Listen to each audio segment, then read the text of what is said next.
আসসালামু আলাইকুম। আশা করছি সবাই ভালো আছেন। আজকে আমি শেয়ার করব সুস্বাদু শুটকি রান্নার রেসিপি। এভাবে রান্না করতে অনেক কম সময় লাগবে আর খেতে অনেক সুস্বাদু হবে। খুব বেশি সবজিরও দরকার নেই। আপনারা চাইলে বাসায় আমার রেসিপিটি ফলো করে বানিয়ে নিতে পারেন। তো চলুন কথা না বলে মূল রেসিপি শুরু করা যাক। আমি এখানে কয়েকটি চেলা শুটকি ও লইটা শুটকি নিয়েছি। আপনারা আপনাদের পছন্দ মতো যে কোনো শুটকি নিয়ে নেবেন। এবার এটাকে একটি শুকনো কড়াইতে দিয়ে কিছুক্ষণের জন্য টেলে নিব। শুটকিতে প্রচুর নোংরা থাকে। দেখুন ভাজি করার পরে কতটা নোংরা বের হয়েছে। চুলা মিডিয়াম আঁচে রেখে শুটকিটাকে ভাজি করে নিব। শুটকি থেকে যখন একটা গন্ধ বের হবে তখন এর মধ্যে সামান্য একটু পানি দিয়ে দেব। এ পর্যায়ে চুলাটা অফ করে দিব। দিয়ে নাড়াচাড়া করে একটু ঢাকা চাপা দিয়ে রাখবো। এবার একটি মশলা তৈরি করে নিব। দিয়ে দেবো 1 চামচ লবণ, হাফ চামচের একটু বেশি হলুদের গুঁড়া, 1 চামচ মরিচের গুঁড়া। শুটকিতে একটু ঝাল না হলে আমার ঠিক ভালো লাগে না, এজন্য ঝালটা একটু বেশি।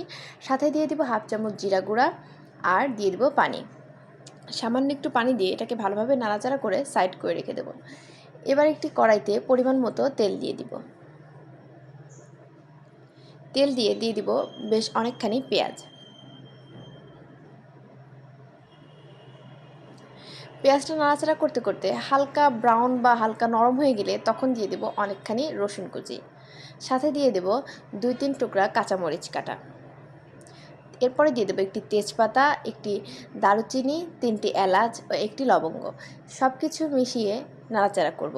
এবার দিয়ে দিব বানিয়ে রাখা মশলাটি। সাথে দিয়ে দিব সামান্য একটু পানি। পানি দিয়ে এটাকে ভালোভাবে নাড়াচাড়া করব। নাড়াচাড়া করে এটাকে ঢাকা চাপা দিয়ে রাখবো। মাঝে মাঝে নাড়াচাড়া করতে হবে। মশলা থেকে যখন একদম তেল ছেড়ে দিবে, অর্থাৎ মশলাটা কষানো হয়ে গেছে, তখন দিয়ে দিব আলু। আমি এখানে 3টি আলু কুচি করে কেটে নিয়েছি। আপনারা চাইলে আলুর সাথে অন্য কোনো সবজিও ব্যবহার করতে পারেন। এবার এটাকে একটু ভালোভাবে নাড়াচাড়া করে দিয়ে দিব সামান্য একটু পানি আলুটা সেদ্ধ হওয়ার জন্য। এবার এটাকে আরেকটু নাড়াচাড়া করে আবারও ঢাকা চাপা দিয়ে রাখবো। আলুটা যখন হালকা সেদ্ধ হয়ে যাবে তখন এটাকে নাড়াচাড়া করে একটু ভাঙা ভাঙা করে নিব। আপনারা চাইলে আলুটা আস্ত রাখতে পারেন, কিন্তু ভাঙা ভাঙা করে নিলে স্বাদটা একটু বেশি ভালো হয়, দেখতে অনেক সুন্দর হয়। আলুটা একটু ভেঙে নিয়ে দিয়ে দেব শুটকি মাছগুলোকে দিয়ে আবারও ভালোভাবে নাড়াচাড়া করে নিব। নাড়াচাড়া করে ঢাকা চাপা দিয়ে রাখবো। ঢাকা চাপা দিয়ে বারবার নাড়াচাড়া করব এবং মাছটা আলুটাকে একসাথে কষিয়ে নেব। তরকারি থেকে যখন তেল ছেড়ে দিবে তখন এটার মধ্যে পানি দিয়ে দিব।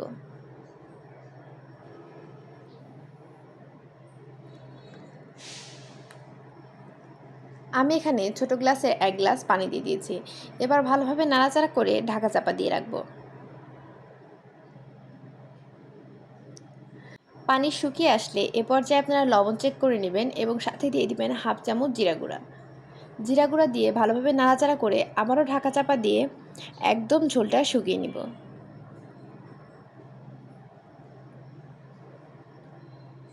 ঝোলটা একদম শুকে গিয়ে তেল তেল ভেসে উঠলে আমাদের রান্না কমপ্লিট। এবার পরিবেশন করে নিলেই রেডি হয়ে যাবে একদম সুস্বাদু অল্প সময়ে রান্না, অল্প তেল মশলায় রান্না শুটকি মাছ রেসিপি। আমার রেসিপিটি ফলো করে আপনারা বাসায় অবশ্যই একবার ট্রাই করবেন। আর আমার ভিডিওটি ভালো লাগলে লাইক, কমেন্ট এবং শেয়ার করবেন। আল্লাহ হাফেজ সবাইকে।